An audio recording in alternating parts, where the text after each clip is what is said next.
Have you ever been sitting in a quiet room, maybe just trying to decompress after a really long week, Oh, definitely. and you make the sudden horrible mistake of mentally logging into your bank account? Oh, the absolute worst. Right, like you don't even pull out your phone to look at the app, you just start running the numbers in your head. Just visualizing the balances. Exactly, the upcoming bills, the interest rates, and you just think, Lord, we are going to need a miracle. It is a universally visceral reaction. It really is. Like it's a sudden, very physical drop in the stomach because, financial debt carries this unique psychological weight Yeah, it represents an ongoing threat to our survival, really. and our autonomy. I mean, it is an ambient anxiety that most adults in the modern world just carry around every single day. Yeah, and that very specific modern anxiety is actually the entry point for what we are analyzing today.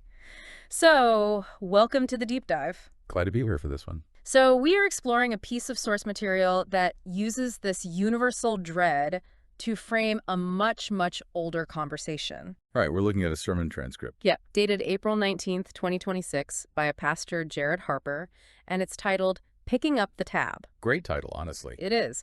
And our mission today is to dissect how Harper constructs his argument. We want to look at the mechanics of how he uses this highly relatable concept of financial debt to explain an ancient, incredibly complex theological concept, which is spiritual debt. But before we get into the breakdown, we really need to be clear about our framework for this conversation. Yes, very important. Our goal here is strictly to neutrally unpack and report on the ideas, the metaphors, and, the rhetorical strategies contained in this sermon. Right. We're not endorsing these religious viewpoints. Definitely not. And we certainly aren't preaching them to you. We're simply acting as your analytical guides to explore how this speaker attempts to persuade a modern audience.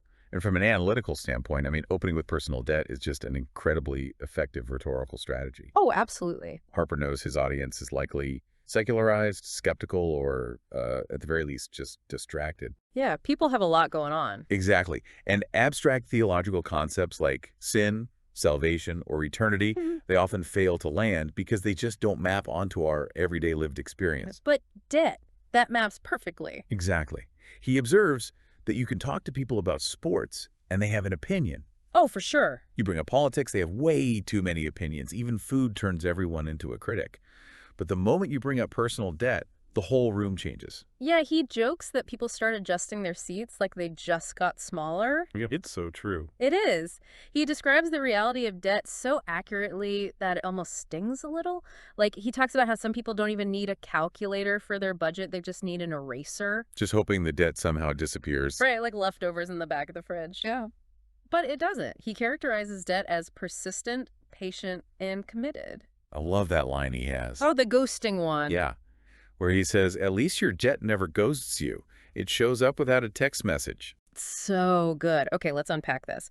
He's deliberately using humor to disarm the audience, right? Exactly. By getting them to laugh a little bit at their own shared financial misery, he lowers their defensive barriers. Yeah, establishing that common ground. Right. He's essentially saying, look, we all understand this terrible feeling. And once he has them nodding along about credit card statements and mortgage payments, he introduces his actual premise. And the pivot is sharp. It really is. Harper argues that even if you walked out of the room completely, 100% financially debt-free, Like no mortgage, no car payment. no student loans, Yeah. even then you still carry a massive unpayable debt. But it is spiritual, not financial. Yeah, and to lay the foundation for that spiritual pivot, he leans on a specific verse, Romans 3:23. For all have sinned and fallen short of the glory of God. Right. And what really stands out in the transcript here is how much weight he puts on the word all. That's a crucial distinction. It really is. Because in a modern cultural context, we usually reserve the concept of being, broken or needing saving for people who have hit absolute rock bottom. The people making bad headlines. Exactly, the people who end up on true crime documentaries. But Harper is completely dismantling that hierarchy. He is insisting that the debt is universal. And he bridges this gap between the physical and the spiritual by utilizing the concept of appearances, which ties perfectly back into his financial metaphor. Oh yeah, the car thing. Right.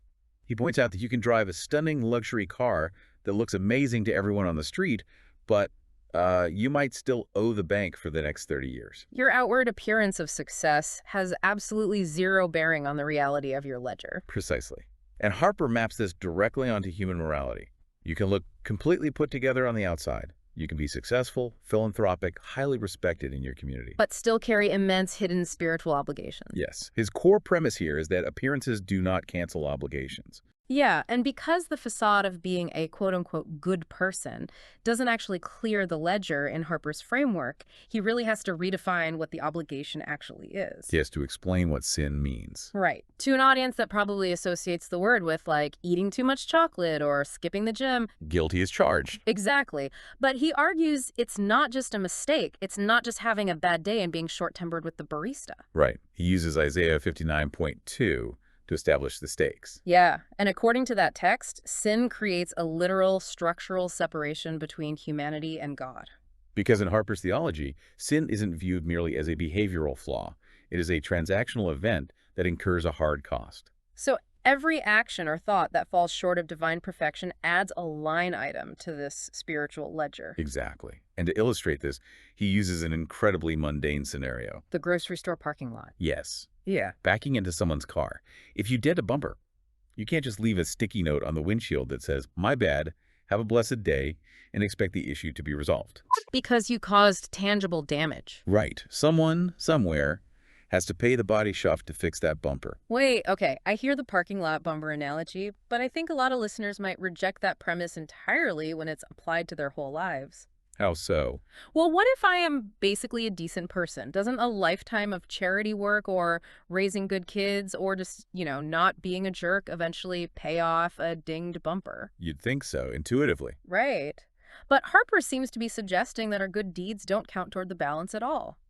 As I was reading the section of the transcript, it struck me that he is essentially describing a currency exchange problem. Oh, that's an interesting way to look at it. Yeah, it's like trying to pay a real-world U.S. mortgage with monopoly money. What's fascinating here is that that is a highly accurate way to conceptualize his argument. Human morality, our good deeds, our charity, our basic decency, that is the currency we invented to trade with each other. And it works perfectly on the human game board. Exactly. But Harper is arguing that the divine economy operates on a completely different standard. Right, like you could be the absolute best player on the Monopoly board. You could have stacks of those orange and yellow bills. You could own hotels on Boardwalk. You could be widely recognized as a really good person among your peers. Sure. But if you take that brightly colored paper into a Chase bank and try to hand it to the teller to pay off your real-world mortgage, they are just going to stare at you. They're going to call security. Literally. The bank simply does not accept that currency. No matter how much of it you have, the balance doesn't move a single cent. And Harper roots this currency crisis in a specific theological text, Romans 6.23. For the wages of sin is death. The critical word he unpacks here is wages. Because wages aren't accidental. Right. In the modern workforce, you don't just trip and fall into a paycheck. Wages are earned through continuous action. And more importantly, they accumulate over time. So by using the word wages, Harper is describing spiritual debt as something that actively compounds. Exactly. It's not a static tally mark from that one time you lied in the 3rd grade. It works exactly like compound interest on a neglected credit card. Yep. You blink, and suddenly the number you owe has grown astronomically just through the sheer accumulation of daily living. And this compounding nature is exactly why Harper points out the absolute failure of modern self-help strategies when they're applied to theology. Oh, the snowball method joke. Yes.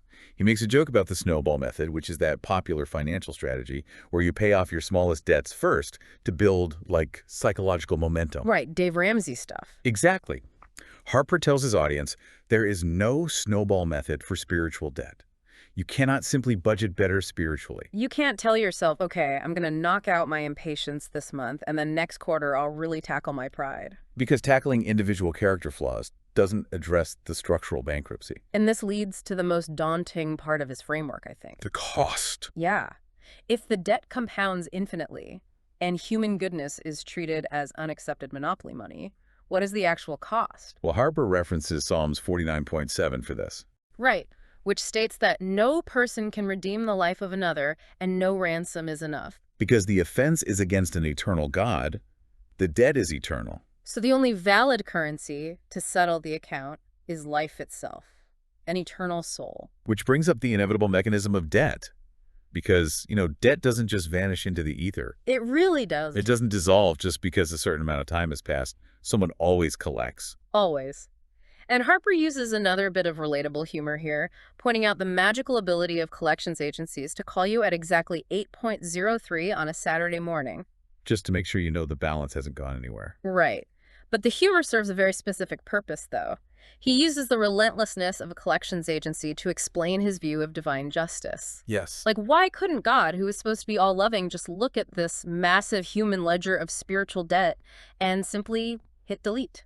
Just forgive it and move on. Well, he argues that a judge who simply ignores crimes in the name of love ceases to be a judge. That makes sense. Harper says that a lack of consequences fundamentally destroys justice.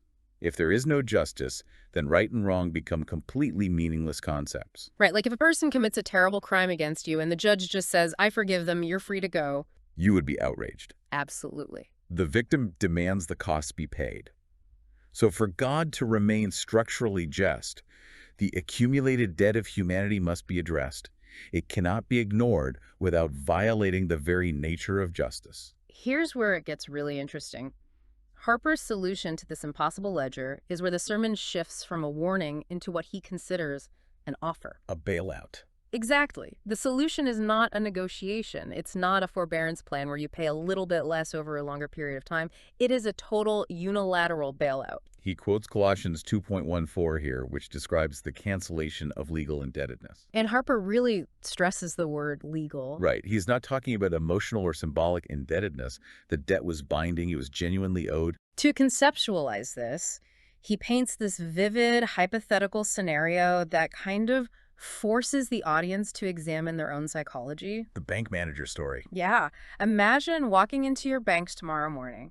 You sit down across from the branch manager, fully expecting absolute ruin. Because you know the numbers. You know the numbers. You are waiting for them to say they are foreclosing on your home and ruining your life. But instead, the manager turns the screen around. Right, and tells you every single loan, every maxed out credit card, every overdrawn account is suddenly paid in full. It hasn't been reduced. It has been entirely cleared by a third party. And Harper assumes the human reaction to that scenario would be immediate relief. Obviously. You wouldn't look at the bank manager and say, oh, no thanks, I've got my pride, I'll handle this myself. Just give me another 80 years of crushing anxiety and let me try to figure it out. No, you would immediately ask, who did this and where do I sign the paperwork to accept it? Exactly. And this is how Harper introduces Jesus into the framework as the ultimate payer of the debt. Drawing on John 1.14, where the Word became flesh. Right. Harper explains that the Christian premise is not that God sent a wire transfer from a safe distance in heaven. He stepped into the physical world. Yes, and lived a completely sinless life. In Harper's economic metaphor, living a sinless life means Jesus accrued zero spiritual debt of his own. His ledger was completely clean. Exactly. Yeah. Which allowed him to take on a massive debt he did not owe in order to pay a debt that humanity fundamentally could not pay. And when Harper looks at the crucifixion, he frames Jesus' final words on the cross, "It is finished," not as a statement of exhaustion or, physical death. But as a binding financial declaration. Yes. It means zero remaining balance, no compounding interest. The ledger is cleared. Which logically forces Harper to ask the most perplexing question of his entire presentation. What's that? Well, if the debt is structurally cleared, if the balance is absolute zero and the bailout is freely offered, why do so many people refuse to accept it? Oh, right. And he identifies the core barrier as human pride. Always pride. Harper has this brilliant way of illustrating the absurdity of trying to earn salvation, referencing Ephesians 2.8, which states that salvation is by grace, not by works. The mortgage metaphor. Yes. He says trying to earn this bailout is like finally paying off your entire 30-year mortgage, getting the deed to your house in the mail, but still aggressively mailing checks to the bank every single month. Just because you feel like you should be contributing something. Right. You don't contribute to what is already completed, you just receive it. If we connect this to the bigger picture, it really highlights a profound cognitive dissonance in human psychology. People deeply desire independence. We do. Modern culture practically deifies the idea of being a self-made individual who controls their own destiny. Oh, absolutely. So to accept Harper's bailout, you first have to admit that you are completely fundamentally bankrupt, You have to admit the debt is real. that your monopoly money is worthless, and that you are entirely powerless to fix your own situation. And human pride fights that surrender violently. Harper observes that many people would genuinely rather carry the crushing, exhausting burden of debt than admit they need a savior. Yeah, and Harper outlines exactly what is sitting on the table if a person can swallow their pride. Based on Revelation 21.4. Right. The offer isn't just a zero balance. It's a future reality with no death, no pain, no tears, no mourning. Perfect, permanent peace. So that's quite the offer. It is. And from his perspective, it is utterly incomprehensible that anyone would look at a totally free bailout that leads to perfect peace and say, I'm not interested. However, our analysis wouldn't be complete without examining a highly specific condition Harper attaches to accepting this offer. Okay, yes. We need to talk about this part. Toward the end of the transcript, he takes a firm theological stance based on Mark 16.16. Right. Harper insists that water baptism is not just an optional add-on, a nice tradition, or some symbolic gesture of joining a community. He actually spends a significant amount of time correcting people who claim that belief alone is the entirety of what is required, pointing out that Jesus included baptism in that specific quote. Yes. For Harper, accepting the bailout requires a physical, commanded step of obedience. It is inextricably tied to faith and repentance. So he is pushing back against the modern trend of highly individualized, purely internal spirituality. Exactly. In his framework, baptism is the external, visible moment of surrender. To use his ongoing financial metaphor, it is the exact moment the signature goes on the bank paperwork to finalize the transfer of funds. Spot on. So what does this all mean for the listener sitting in the audience? Well, Harper's rhetorical buildup forces a definitive choice. Yeah. He issues a final challenge based on 2 Corinthians 6.2, now is the time of God's favor. He removes the option of procrastination. Right. He makes a very pointed statement. You don't clean yourself up to come to God. You come to God to get cleaned up. You don't try to get your finances in order before you accept the bailout. Because the choice he presents is entirely binary, leaving absolutely no middle ground for the audience. It's one or the other. According to his premise, you either stubbornly try to pay an infinite compounding debt yourself using invalid currency, which ultimately results in eternal separation and collection of the soul. Or you swallow your pride and accept the payment that has already been made on your behalf. It's a framework that demands introspection, really, regardless of your personal religious background. For sure. It forces you to look at the mechanics of your own life and ask, where does pride stop you from accepting help? Not just in grand spiritual terms, but in your daily existence. Exactly. How often do you prefer the heavy, isolating weight of an unpayable burden over the simple, terrifying vulnerability of looking at someone and admitting, I cannot do this alone? The tension between independence and vulnerability is just a universal human struggle. And Harper leverages it masterfully to make his theological point impossible to ignore. Well, we've unpacked the mechanics of how Harper uses debt, justice, and pride to build his case. But we want to leave you with a final provocative thought to mull over. Something that builds directly on Pastor Harper's framework, but kind of flips the perspective on its head. Right. If a person truly internalizes this message, if they deeply accept that their massive eternal debt is completely paid off and that grace is totally unconditionally free, how does that change their fundamental motivation for morality moving forward? It's a great question. If you are no longer doing good deeds to desperately chip away at a spiritual debt, does that absolute freedom make you reckless? Or does immense, overwhelming gratitude for a cleared ledger become a far more powerful engine for being a decent human being than fear and obligation ever could be? Wow. Think about it. The next time you mentally log into that bank account and you feel that familiar sinking dread in your stomach, maybe ask yourself, what would I do with my life today if the screen suddenly just flashed, paid in full,